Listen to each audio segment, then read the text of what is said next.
کہتے ہیں کہ جب کسی کے پاس طاقت آتی ہے تو وہ سب کچھ بھول جاتا ہے، اور جب یہ سوال طاقت کا لگاتے ہیں نا بات، تو آپ پہ آ جاتی ہے بات کہ آپ پہ جب آپ کو طاقت ملی تو آپ نے ایک میجر حارث بڑا مشہور قصہ ہے کہ روڈ وغیرہ ہمارے یہاں پر ایف آئی آر بھی ہوگی، پھر آپ نے خود جا کے گرفتاری نہیں بھی میں لے سارا کو بتاتا ہوں واقعہ. ایک تو میرا پہلی بات ان سے بہت زیادہ تعلق ہے ابھی بھی. حارث صاحب حارث سے. کے والد ارشد بھائی سے میرا بہت تعلق ہے. ان Okay. کے سسر ہیں احمد بھائی، ان سے بہت تعلق ہے. Okay. ابھی میں شادی پہ بھی گیا ہوا تھا وہاں پہ. اچھا. میں حارث بھائی کے والد سے، حارث بھائی چھوٹے بھائیوں کی طرح ہے. وہ جو واقعہ ہوا تھا نا، آپ کو شاید یاد ہو، وفاق میں ہماری گورنمنٹ آ گئی ہوئی تھی اور پنجاب میں آ رہی تھی، تو ہم مختلف ایم پی ایس کو مل رہے تھے. میرے ساتھ میاں نعمان صاحب تھے.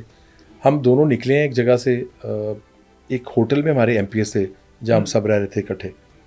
تو جب میں قیادری سے پل پہ چڑھا ہوں تو میں ان کی گاڑی بیٹھا تھا اپنی گاڑی میں. میں چلا رہا تھا، نعمان بھائی ساتھ تھے اور 4 لوگ پچھلی گاڑی میں تھے. 2 میرے ساتھ تھے، 2 ان کے ساتھ تھے. ہمیں پتہ نہیں لگا، ہم چلے گئے ان کے گھر پہنچ گیا میں. اب پیچھے گاڑی نہیں ہے، ہم فون کریں، فون کو نہیں اٹھا رہا. رمضان کا وقت تھا، افطاری کا ٹائم سر پہ آ گیا. بار بار جب فون کیا تو فون اٹھایا ان کے بندے نے کہا جی ہماری گاڑی توڑ دی ہے کسی نے. اوکے. تو اب وہ پھر فون بند ہو گیا. پھر میں نے فون کیا تو میں نے کہا تم واپس آ جاؤ، کوئی ایشو نہ ہو. اب ہمیں نہیں پتا وہاں پہ کیا ہوا کیا نہیں ہوا. اچھا یہ سارا ثابت ہو گیا انویسٹیگیشن میں. اس کے بعد وہ جب سٹاف واپس آیا تو پھر پتہ لگا کہ یہ ایشو ہے. پھر ہم نے پولیس کو نا خود کانٹیکٹ کیا، کیونکہ ایک موبائل وہ لے آئے ہوئے تھے ساتھ. تو میں کہا تم کیوں موبائل لے آئے ہو ساتھ، ہمارا تو کوئی تعلق نہیں. پھر جو لوکل ایک سینئر افسر تھے پولیس کے، میں نے انہیں کال کی، میں کہا یہ واقعہ ہوا، اس کو دیکھیں. تو انہوں نے تھوڑی سی بات کیا جی کہ وہ ہمارے پاس وہ ویڈیوز ابھی بھی ہیں، تصاویر ملتی ہیں کہ وہ مارا ہوا، دیکھیں وہ تین تھے سٹیپ میں ہے. دیکھیں میرا نا اس گھرانے سے بڑا تعلق ہے. Okay sir. میں بہت اگر آپ چاہیں تو ہم اس کو میں تفصیل نہیں آپ ضرور کریں. میں تفصیل میں نہیں جانا چاہتا، لیکن مکمل و غلط فہمی تھی. اور جو آخری اس کا سیکوینس تھا وہ انتہائی افسوسناک تھا. وہ کیا تھا؟ افسوسناک تھا. جی.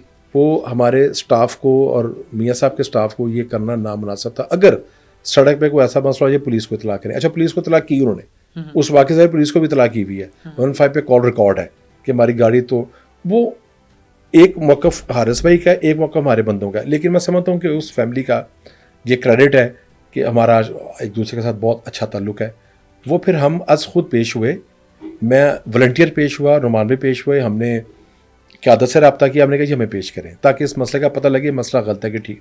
اگر آپ کا دامن صاف ہے اور آپ کا 1% قصور نہیں. پھر وہ ایک ایک چیز کیمرہ نکالا گیا، کیمرے دیکھے گئے، گاڑی کی سپیڈ دیکھی گئی، موبائلز دیکھے گئے، ایک ایک چیز دیکھی گئی. اس میں پھر ہم کلیئر ہوئے.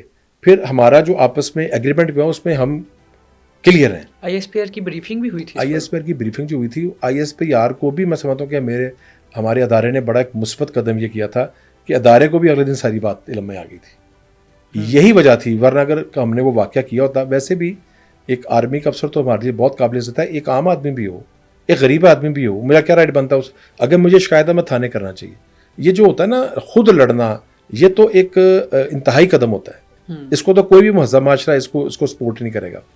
میری جو طبیعت ہے، میرا جو ایک سوچنے کا انداز ہے، کام کرنے کا انداز ہے، وہ تھاؤزنڈز آف لوگوں کو پتہ ہے. میں چیزوں کو تحمل سے اور آرام سے لے کے چلتا ہوں.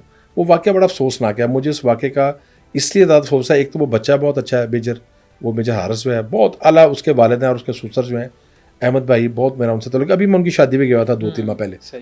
تو اس واقعے کو تو میں بہت مجھے افسوس ہے.